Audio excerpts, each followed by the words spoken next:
검찰이 유동규 전 본부장을 구속 기소한 가운데 주말에도 고강도 수사를 벌이고 있습니다. 어제 소환했던 남욱 변호사의 진술을 바탕으로 주요 수사 대상자들의 혐의를 다지고 있는 모습인데요. 네, 취재기자 연결해서 자세한 내용 들어봅니다. 장효인 기자.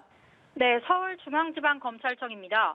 검찰 수사팀은 주말인 오늘도 출근해 소환자 조사 내용과 압수물을 분석하고 있습니다. 어제는 남욱 변호사를 다시 불러 조사했는데요. 그제 있었던 대장동 4인방 대질신문 내용을 토대로 주요 의혹에 관해 조사한 걸로 알려졌습니다. 검찰은 대질 조사에서 의혹 당사자들에게 700억 원이란 돈이 실제 건네질 예정이었는지를 집중적으로 캐물었습니다. 이를 토대로 유 전 본부장 공소장에 700억 약정 의혹에 대한 뇌물 혐의를 적시했는데요.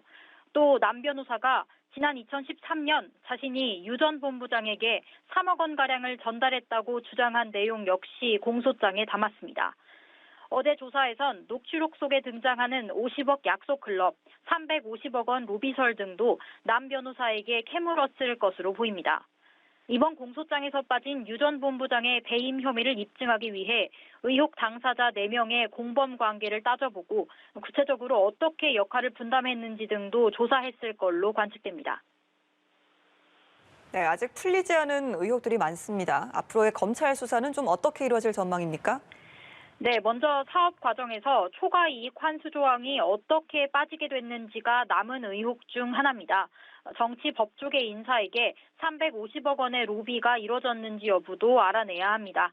현재 대장동 4인방의 진술이 엇갈리면서 검찰이 수사에 어려움을 겪고 있는 걸로 알려졌는데요. 일각에선 남욱 변호사와 정영학 회계사가 유동규 본부장과 김만배 씨에게 불리한 진술을 내놓고 있는 것 아니냐는 분석이 나오고 있습니다. 그제 검찰은 성남시청 시장실과 비서실, 서고 등을 압수수색했습니다. 압수수색에서 확보한 핵심 자료는 당시 대장동 개발 사업의 최종 결재권자였던 이재명 성남시장이 직접 결재한 문서와 최측근인 정 시장과 주고받은 메일 등인 걸로 전해졌습니다. 앞서 검찰은 김만배 씨 구속에 실패했고 또 남 변호사를 상대로 체포영장까지 발부받았지만 결국 구속영장을 청구하지는 못했습니다. 때문에 향후 수사를 통해 주요 수사 대상자들의 혐의 다지기에 나서며 이들에 대한 구속영장 청구 여부를 저울질할 것으로 보입니다. 지금까지 서울중앙지검에서 연합뉴스TV 장효인입니다.